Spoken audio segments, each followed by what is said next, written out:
Écoutez, bonjour à tous, merci d'être là. Nous allons démarrer donc ces journées 2025 du programme agroécologie et numérique, donc, que nous coordonnons avec donc Jacques Sainte-Marie pour INRIA et Claire Vogel-Gaillard pour INRAE. Donc, nous attendons Hélène Poirier, qui au fond qui est directrice de l'Institut Agro Dijon, mais qui n'est pas là. Donc, je vous propose de démarrer directement avec la séance d'introduction. Et donc, c'est Carole Carentin, qui est directrice générale déléguée Sciences et Innovation à INRAE, qui va nous dire quelques mots. Merci Carole d'être avec nous. Merci. Bonjour à toutes et tous. Et voilà, je suis vraiment ravie d'introduire ces journées annuelles du PEPR agroécologie et numérique.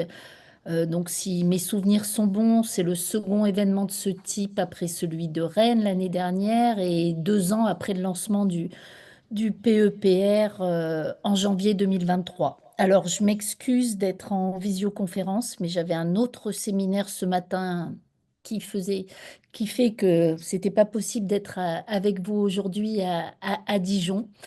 Voilà, donc ce séminaire, et je pense que vous le verrez tout au long de ces journées, c'est vraiment un moment clé qui contribue à la structuration de la communauté du PEPR. Et voilà, je pense que c'est un succès parce que si mes informations sont bonnes, il doit y avoir près de 160 inscrits, près de 35 organisations représentées. Et ça, c'est vraiment intéressant que ce soit des ONR, des universités, des écoles, des instituts techniques agricoles, des partenaires socio-économiques. Sont également représentés l'Agence nationale de la recherche et le ministère de l'Agriculture. Alors, un moment clé qui contribue à la structuration de la communauté et puis aussi un moment important pour les jeunes talents dans le domaine, et Dieu sait si on en a besoin, à l'interface entre numérique et agroécologie. Alors, vous le savez, le PEPR est structuré autour de 4 axes complémentaires. Un axe socio-écosystème qui a pour objectif de façonner des socio-écosystèmes propices à une recherche et à une innovation responsable. Un axe sur la caractérisation des ressources génétiques, qu'elles soient animales ou végétales, pour évaluer leur potentiel pour l'agroécologie. Un troisième axe sur la conception de nouvelles générations d'équipements agricoles.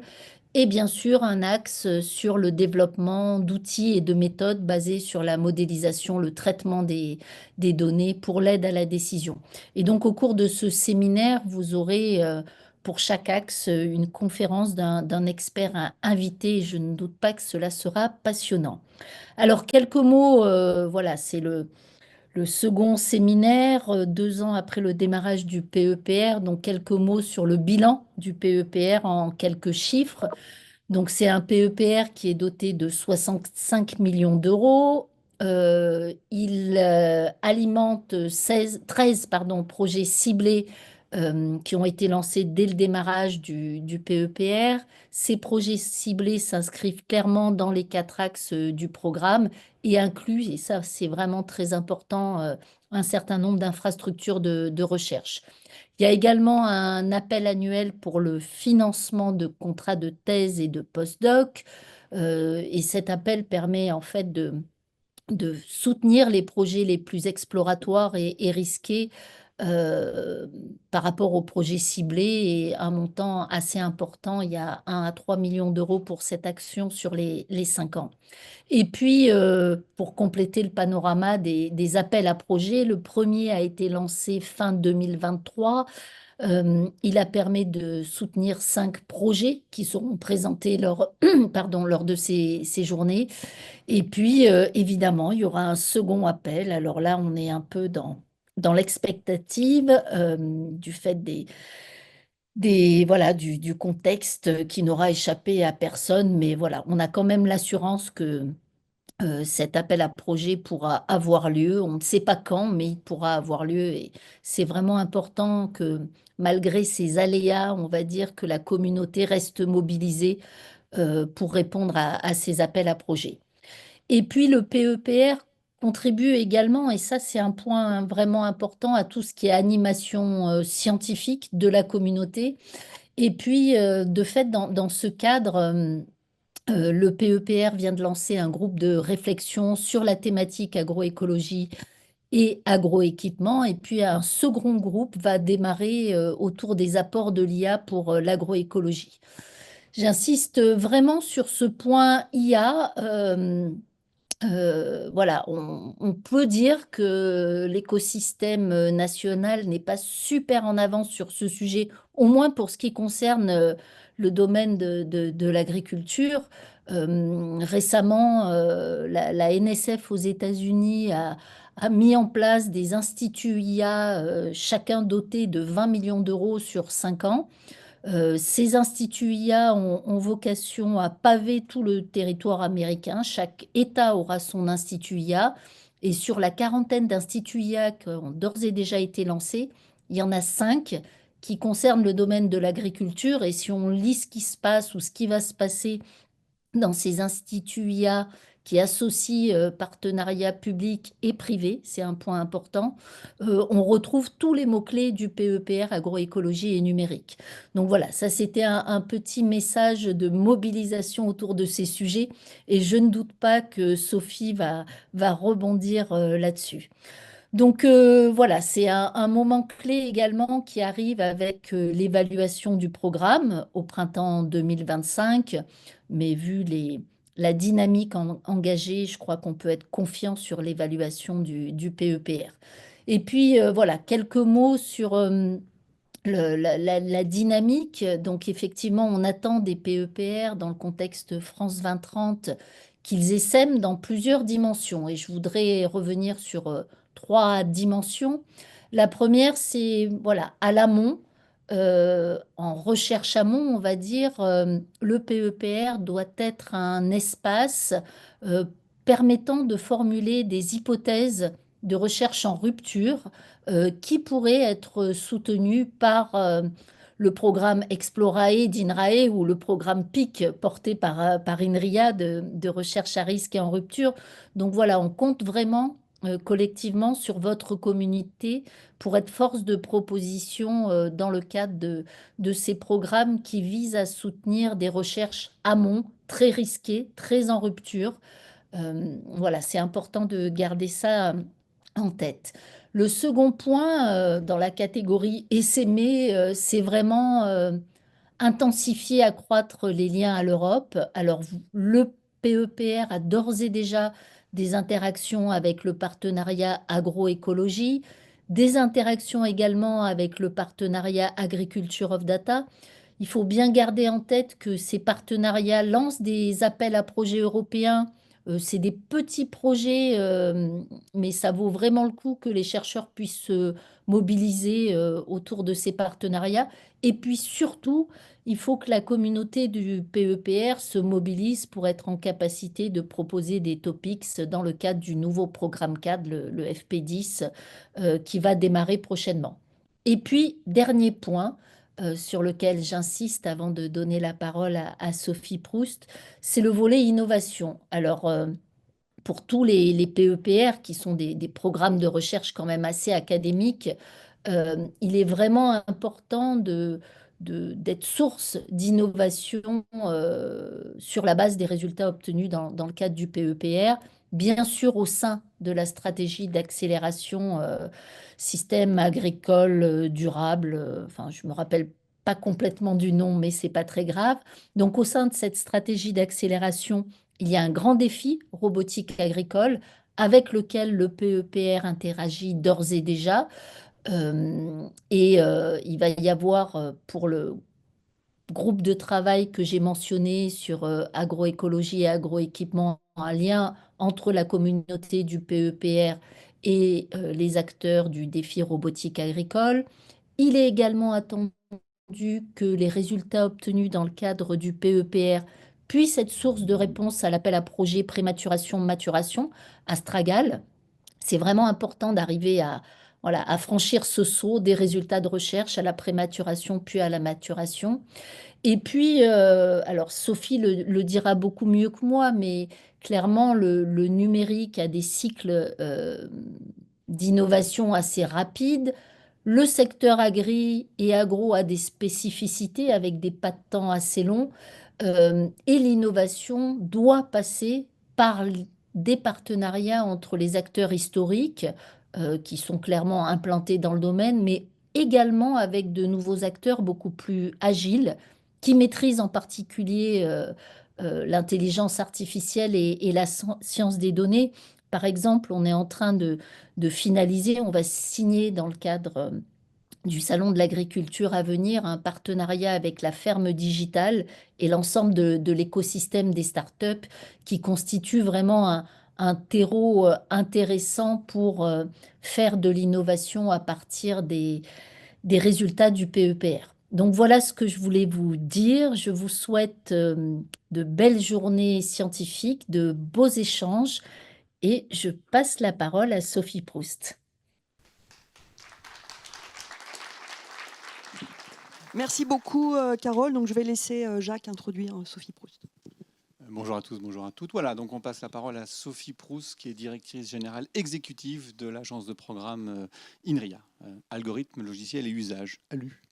Bonjour Sophie. Merci beaucoup Jacques, bonjour à tous. Merci Carole pour ton introduction et je suis vraiment ravie d'être avec vous. Alors même si c'est en visio, hein, tout comme Carole, mais pour faire l'introduction de ces belles journées hein, du PEPR agroécologie et numérique qui s'inscrivent, et on l'a compris à travers ton discours, bien dans l'ambition hein, que nous portons effectivement avec l'agence de programme dans le numérique, qui est vraiment de construire une intelligence collective scientifique, technologique et d'innovation, comme tu l'as si bien dit. Et donc, le PEPR, agroécologie et numérique, fait partie du programme numérique et environnement de l'agence. Et en fait, il faut bien le voir, c'est que le fait d'associer le numérique et l'environnement ou l'agroécologie et le numérique, ça demeure quand même encore aujourd'hui un sujet de controverse. Et donc, en fait, c'est vrai qu'on ne veut pas, hein, évidemment, faire du techno-solutionnisme, mais au contraire, ce qu'on veut faire, c'est tirer le meilleur profit des outils numériques pour favoriser le développement de l'agroécologie. Et c'est exactement le positionnement du PEPR. Et donc, il est absolument capital de développer un numérique éco-responsable. Et donc, la sobriété, l'éco-conception sont indispensables, et vous le savez bien, et c'est ce que vous faites.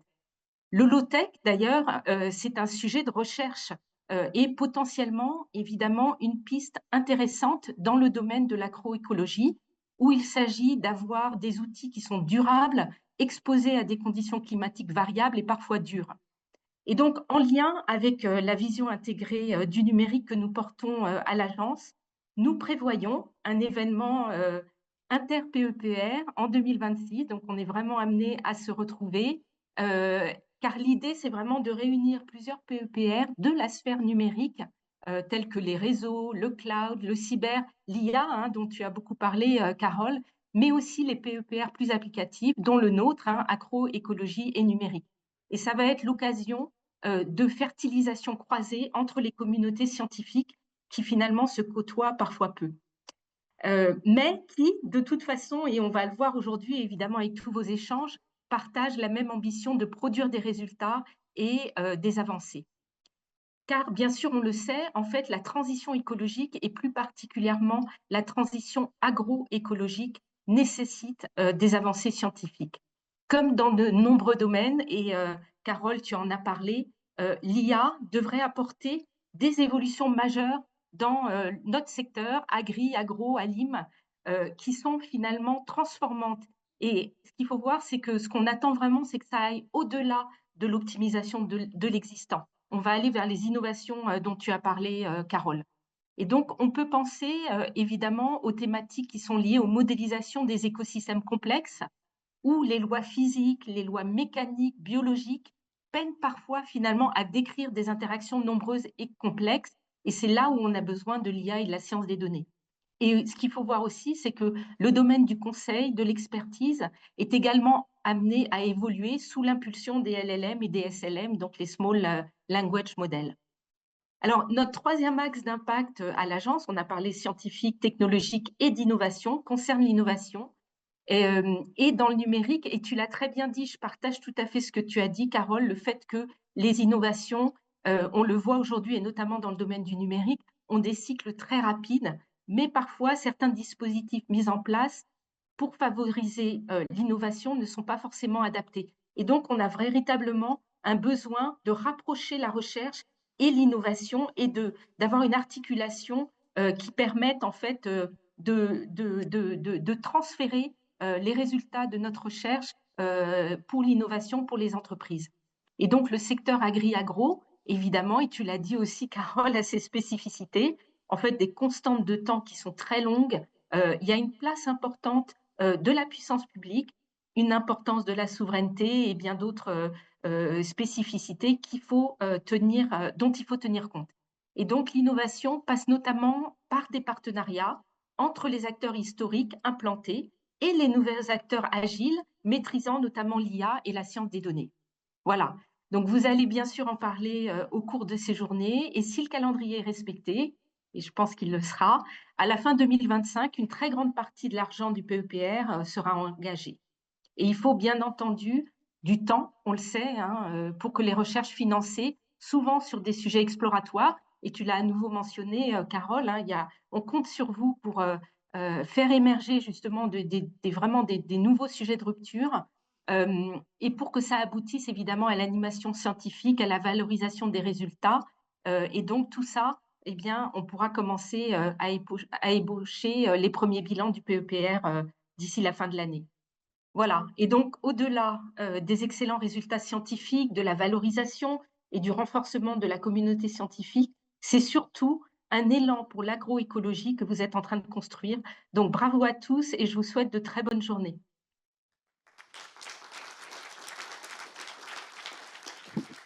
Merci, merci beaucoup. Donc maintenant, nous allons laisser la parole pour quelques minutes à Philippe Bissac, qui va donc parler au nom du secrétariat général au programme d'investissement. Philippe, à toi. Oui, bonjour à toutes et à tous, et merci de me donner l'occasion d'intervenir devant vous pour cette mesure France 2030 qui est dotée de 65 millions d'euros. Et on a tenu bon quand on nous a demandé de réduire les enveloppes. Celle-là, on a voulu la préserver parce que c'est une mesure particulière. Ça a été dit, je pense, par Carole et par la collègue qui est intervenue après. C'est une mesure qui va avoir beaucoup d'impact sur les acteurs des transitions, et notamment les professionnels agricoles. Et il faut absolument qu'on vous permette de travailler dans la sérénité. Un énorme travail a été fait depuis le lancement. Bon, on est un petit peu coincé avec le deuxième appel d'offres parce que comme évidemment tout ce qui concerne l'argent public en ce moment, on attend le vote d'un budget, mais le texte est prêt, tout est prêt. La dynamique, ce deuxième séminaire après celui de Rennes montre que vous allez présenter tout ce qui a été fait sur les projets ciblés. Bon voilà, on est vraiment dans une dynamique extrêmement positive. Je voudrais simplement, et ça ne vous étonnera pas comme coordinateur, attirer votre attention sur la nécessité de faire que les mesures se parlent entre elles. Bon. C'est le cas, et Carole le sait bien, puisqu'on en a encore échangé ce matin avec Astragal. Il y a une option, une possibilité très intéressante de ne pas se trouver simplement dans une posture d'offre de recherche. Donc, avec Astragal, cette initiative qu'on voudrait prendre avec INRAE et les autres membres d'Astragal au salon, donc, va nous permettre de tester, quoi, hein, on est là pour ça aussi, hein, on est là pour essayer de prendre des risques. C'est aussi le cas pour les grands défis, et notamment pour le grand défi robotique agricole, puisque j'ai eu la chance de participer au colloque de Bordeaux le 11 janvier, non, je ne sais plus, c'était quand. Bref, avec les collègues et du Grand Défi et du PEPR, il y a vraiment des choses à faire entre la robotique, évidemment, et la science des données. Et puis, c'est aussi le cas avec tout ce qui concerne toutes les startups qui ont été lauréates de France 2030. Vous savez que la semaine prochaine, il y a l'IA Summit, hein, donc On a mis en ligne avec la ferme digitale donc, une initiative Generative Artificial Intelligence for Agriculture. On a voulu les mettre en avant et l'idée, c'est un peu dans le prolongement des grands défis biocontrôle, biostimulant et robotique agricole, de réfléchir pour la suite, et ça rejoint tout à fait ce que disait la collègue avant, à la répercussion de vos travaux sur les écosystèmes, notamment tout ce qui concerne la prise de risque par les professionnels. Pour aller vite, pour moi, c'est autour de ça que ça tourne, et sans évidemment en rabattre sur la dimension agroécologique qui est essentielle. Le dernier point, et je m'arrête là, ça ne va pas être trop long, c'est la formation. On est dans des situations où les technologies vont tellement vite qu'une formation diplômante de 2 ans, d'un an, peut conduire donc à la sortie à se retrouver finalement pris à contre-pied par des évolutions technologiques. La semaine prochaine, il y a le colloque, l'Alliance Harvest à AgroParisTech, on va parler d'initiatives qui sont prises dans le cadre de la mesure compétences et métiers d'avenir de France 2030. Et je pense qu'on attend aussi beaucoup en termes de répercussions.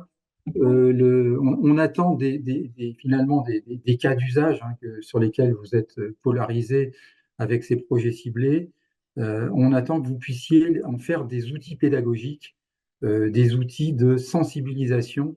Voilà, donc j'en dirai pas plus. En tout cas, je vous souhaite un bon colloque. J'ai été ravi, moi, de participer au colloque de Rennes, et malheureusement, je ne peux pas être avec vous cette semaine. Voilà, donc bon colloque, et merci encore pour tout ce que vous faites.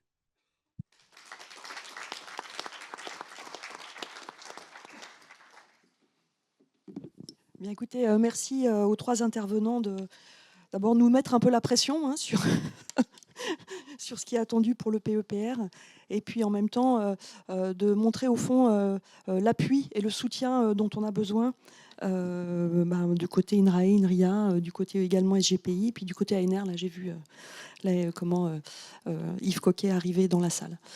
Alors, ce qu'on vous propose, alors on a déjà du retard, ça c'était, on va dire que c'est normal. Donc avec Jacques, on va vous présenter très rapidement les actualités du PEPR. On pourra passer d'autant rapidement qu'un certain nombre d'éléments ont été présentés par Carole, Sophie et Philippe. Donc alors, quelques mots, nous allons nous partager le temps de parole. Alors, il faut que je mette ça dans le bon sens. Donc ce PEPR a été rappelé le fait que c'est une des mesures de la stratégie SADEA. Donc vous avez le petit nom ici, système agricole durable et équipement agricole contribuant à la transition écologique. Donc vous voyez, nous sommes une des... Bon, ça marche pas très bien. Nous sommes la mesure du haut, PEPR agroécologie numérique, donc dans le volet recherche, c'est-à-dire qu'on apporte en principe des connaissances manquantes, de manière à pouvoir lever des verrous pour aller ensuite vers du développement de l'innovation. Et vous voyez ce qui a été mentionné à Astragal, qui suit au fond la stratégie d'accélération SADEA, mais également la stratégie d'accélération autour de l'alimentation. Donc au fond, on est en lien évidemment avec cette stratégie Astragal. Et vous voyez qu'on est aussi au même niveau en termes de recherche que le PEPR sélection variétale et le PPR cultivé et protégé autrement.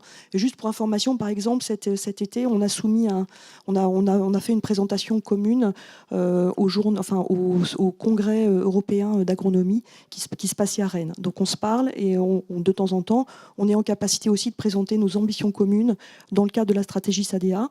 Et on interagit aussi avec le grand défi robotique. A été évoqué le groupe de travail mis en place sur les agroéquipements et l'agroécologie, et puis aussi le grand défi biocontrôle et biostimulant, qui est invité aussi à participer à ce groupe de travail.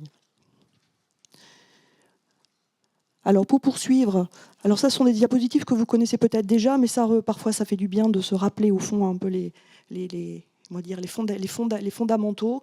Donc les enjeux, les ambitions. D'un côté, il y a le numérique qui est présent dans la plupart des secteurs de la vie quotidienne, publique, professionnelle et privée. Et contrairement à parfois des idées reçues, il est aussi largement répandu dans l'agriculture, à des degrés divers, dans sa diversité. Et l'agroécologie, voilà, c'est un nouveau paradigme. Et on voit bien qu'il faut qu'il y ait une ambition pour que les pratiques agroécologiques se mettent en place et que les transitions opérées puissent se faire. Et donc le PEPR, il est vraiment à l'interface entre ces 2 trajectoires, et il soutient des recherches pour étudier comment le numérique va contribuer à l'agroécologie, pour identifier les développements numériques qui sont spécifiques et dont l'agroécologie aura besoin, et puis analyser aussi les impacts du numérique pour favoriser la parcimonie et la sobriété, et aussi contribuer à renouveler l'attractivité du secteur agricole. Donc dans ce cadre-là, il y a des attentes. Donc vous voyez, il y en a autour de la connaissance, autour du développement d'un écosystème d'innovation. Ensuite, il y a tout un sujet sur la chaîne de valeur, favoriser les interactions avec les acteurs de l'ensemble de la chaîne de valeur pour promouvoir une trajectoire sociétale et économique qui accompagne positivement la transition agroécologique. Si on veut faire des transitions, il faut qu'il y ait de l'accompagnement. Et puis ensuite, il y a aussi tout le volet sur les jeunes scientifiques, les jeunes talents de demain, ça a déjà été évoqué. Et au fond, il y a besoin de constituer une communauté bien avertie et experte à cette interface entre agroécologie et numérique, et le PEPR doit y contribuer. Alors une dynamique scientifique qui est sur 8 ans, donc a été rappelé que le démarrage du programme a été en janvier 2023, mais la préparation c'était 2021-2022, donc 65 millions d'euros. Donc vous voyez, au fond, on a plusieurs grands objectifs, financer des projets, des infrastructures à fort impact. C'est là où vont se positionner les projets ciblés et les appels à projets ouverts qui ont été lancés. Ressourcement des compétences, c'est là où vont se positionner les appels à projets pour financer des contrats de doctorants et de post-doctorants. Donc ça, c'est des appels à projets qui sont annuels. Ensuite, il y a le volet dissémination, capitalisation sur les résultats et l'innovation. Ensuite, conduire des actions exploratoires et prospectives.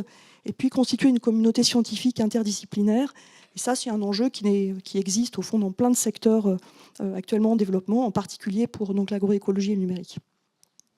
Les 4 axes scientifiques, je ne vais pas revenir dessus parce qu'ils ont déjà été évoqués par Carole Caranta. Ce qui est important, c'est de savoir qu'au centre de ces 4 axes, il y a la recherche, évidemment, on est là pour avoir des nouveaux résultats, mais il y a aussi des infrastructures, il y a de l'animation scientifique et puis il y a de l'innovation.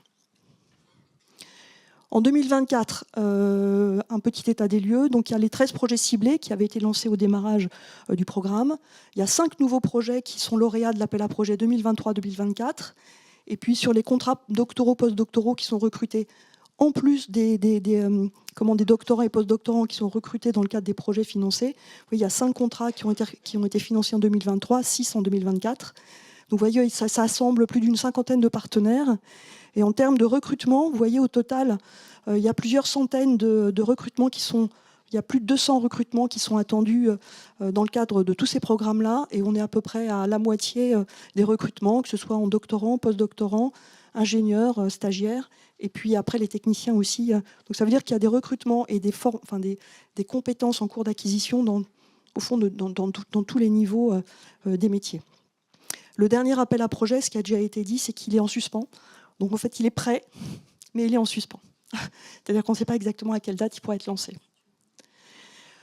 Donc on va vous présenter juste comme ça. Vous pouvez vous retrouver sur les projets qui sont soutenus. Donc vous voyez ceux qui ont le petit bandeau vert là, c'est ceux qui correspondent aux projets ciblés. Donc vous voyez, il y a Coeditag sur la coévolution des équipements, des technologies digitales et des modèles agroécologiques, co-breeding, co-conception de schémas de sélection, Linda, sur la conception d'une infrastructure vivante. Donc vous voyez, on est sur le volet socio-écosystème.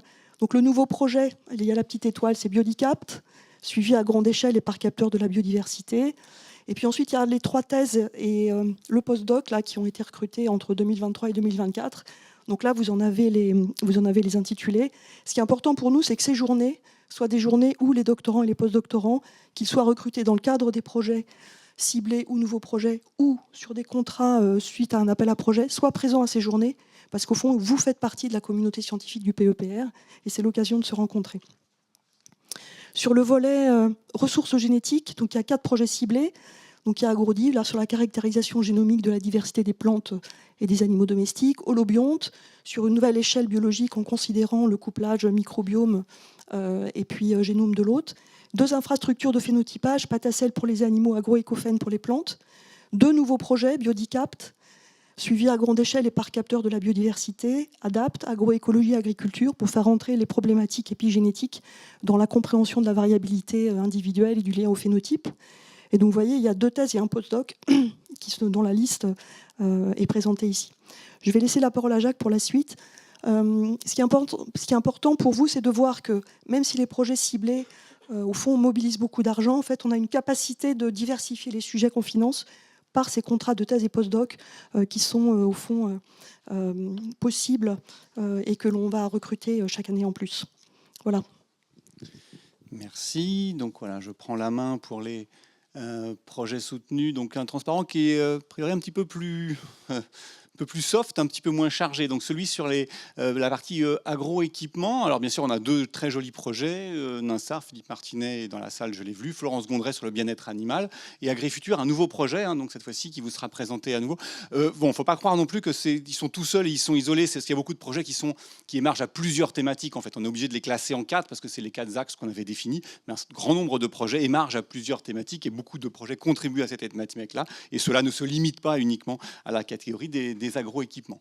Le dernier axe, cette fois-ci, c'est celui des choses liées à la donnée, à la modélisation. Alors, à nouveau, je ne vais pas faire toute la liste. En vert, vous avez les 4 projets BRIF, Mystique, Plante Agroéco et Ministère qui sont déjà financés et qui vous seront présentés. Et on est ravis d'accueillir de nouveau Twin Farms. Donc, il y a des noms qui ne veulent pas dire grand-chose. Mais Twin Farms, là, c'est pas la peine vraiment d'expliciter. Et puis, Éco-Contrôle aussi, quelque part, c'est un petit peu explicite directement de ce qu'il y a. Et bien sûr, un grand nombre de thèses et de post-docs qui ont été financés.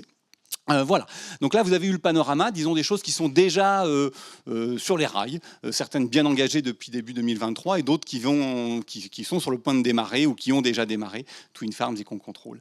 Voilà, alors quelques mots un petit peu ici, réflexion et prospective. Hein. Notre objectif à nous, c'est des facilitateurs, mais aussi on marche sur 2 jambes, je le dis souvent, d'un côté l'argent et de l'autre des idées. Voilà, il faut mieux avoir des idées pour essayer d'avoir de l'argent et peut-être pas essayer de faire l'inverse. Mais voilà, et donc l'idée c'est aussi de réfléchir, le monde change assez vite, je pense que je le redirai tout à l'heure, et on a besoin, nous, de mobiliser les gens et des facilitateurs pour avoir ces groupes de réflexion. Janvier 2025, le premier, sur les agroéquipements et l'agroécologie, celui-ci en collaboration avec le grand défi robotique agricole. J'ai vu Cédric Séguineau arriver tout à l'heure. Voilà. Et un autre, bien sûr, sur les questions liées à l'IA et l'agroécologie. Celui-ci va démarrer. Il n'est pas encore lancé. Bien sûr, des synergies. Ces 2 communautés différentes, l'agroécologie et le numérique. Mais il y a forcément, ça a été dit par plein de personnes, il y a des synergies à trouver. Et vous avez un certain nombre de manifestations qu'on organise ou qu'on co-organise, la journée de l'Alliance Harvest, enfin on co-organise pas, mais ça fait partie des journées où il y a des exposés, croisés, des discussions, des tables rondes, et puis bien sûr ces journées. À noter, comme ça a été dit en 2026, ces journées entre inter-PEPR numérique qui ont été évoquées un petit peu par Carole et surtout par Sophie. N'hésitez pas, si vous avez des propositions de sujets, de manifestations, d'organisations, de choses un petit peu originales, n'hésitez pas à venir nous voir et puis à nous les proposer. On les accueillera avec plaisir. Dernier, on approche de la fin, j'ai mis entre parenthèses des enjeux un peu nouveaux. Il faut reconnaître quand même que quand on a écrit le document de cadrage avec Claire, c'était courant 2021, 2022, il y a un certain nombre de choses qui ont un petit peu changé. Typiquement, voilà, la science des données avait peut-être pas tout à fait la même actualité. Je me rappelle une fois avoir entendu, il est juste devant moi là, Christian, dire attention, il y a la notion d'optimiser, de transformer. Je pense que c'est vraiment quelque chose d'assez important. On a tendance des fois à regarder court terme, optimisons. Parce que la voiture thermique et la voiture électrique, c'est une optimisation. Mais ce n'est pas forcément une transformation. Et là, je pense qu'il le dirait mieux que moi, les gens qui sont du monde agro, alim, il y a sans doute besoin de choses beaucoup plus transformantes, d'être beaucoup plus originales. Le monde change aussi en termes de politique, géopolitique, d'environnement. Et c'est pour ça que j'ai mis environnement versus compétitivité. Il me semble quand même que la balance penche beaucoup du côté des choses liées à la compétitivité. Et ça va continuer, ça va durer. Et donc, je pense qu'il faut réussir à... Le mot est sans doute difficile, ou l'exercice est difficile, mais essayer d'aligner un petit peu les choses. Les questions environnementales, elles doivent pas aller contre, à mon avis, les questions de compétitivité et d'écosystème. Elles doivent plutôt, justement, essayer de marcher ensemble et de se favoriser, disons, un petit peu mutuellement. J'ai mis le numérique est sorti de l'ordinateur. Moi, je ne suis pas sans être très âgé quand même, j'ai une certaine expérience et j'ai vécu des moments où le numérique, les algorithmes, c'est des trucs de spécialistes. Voilà, le numérique offrait beaucoup de choses, mais vraiment d'ingénieurs, de chercheurs. Tous les débats qui sont liés au numérique, très peu portent sur la partie technique du numérique. Alors, il y a bien sûr en back-office un certain nombre de choses, mais parle quand même beaucoup des usages, de la désinformation, des biais, enfin tout ce que vous pouvez imaginer. Et vraiment, c'est quand même ça qui est, entre guillemets, l'actualité un petit peu du numérique. Et bien entendu, des choses sur la partie de la science des données. À nouveau, hein, moi je ne suis ni pour ni contre la science des données et l'IA en particulier. Je pense juste que ça peut être transformant. Hein, je dis souvent, il faut passer de 10 tonnes de CO2 par an et par personne à 2 tonnes. Et si on fait 1,5 de décroissance par an, il nous faut à peu près une centaine d'années, voire plus, pour y arriver. Il faut sans doute des choses très transformantes pour changer de modèle de société, pour changer de trajectoire. Voilà, notre climat est en train de changer un petit peu de trajectoire et je pense que nous aussi, dans nos comportements, dans notre vie et dans les usages agriculture, agronomie, il faut qu'on change un petit peu de trajectoire. Alors notre agenda pour 2025, à nous, enfin Claire et moi, mais bien sûr à tous les gens qui participent, c'est un bilan. Un premier bilan par le CSTP, les projets lauréats qui sont sur le point de démarrer ou qui ont déjà démarré, qui vont démarrer. Cet appel à projet dont on espère qu'il sera lancé très rapidement en 2025. Et puis bien sûr, comme les marronniers, chaque année, on a appel à projet thèse et postdoc au printemps 2025. Voilà, j'ai mis ici le nom des gens, alors bon, Claire et moi, mais aussi surtout, et on les remercie beaucoup pour tout ce qu'ils ont fait pour organiser ces journées. Valentin Voisin, Patrick Armango, Claire Bleven et Romain Mergin. Encore une fois, merci à eux. C'est vraiment grâce à eux que tout va, on ne doute pas, très bien se passer. Voilà, on conclut cette séquence de présentation et maintenant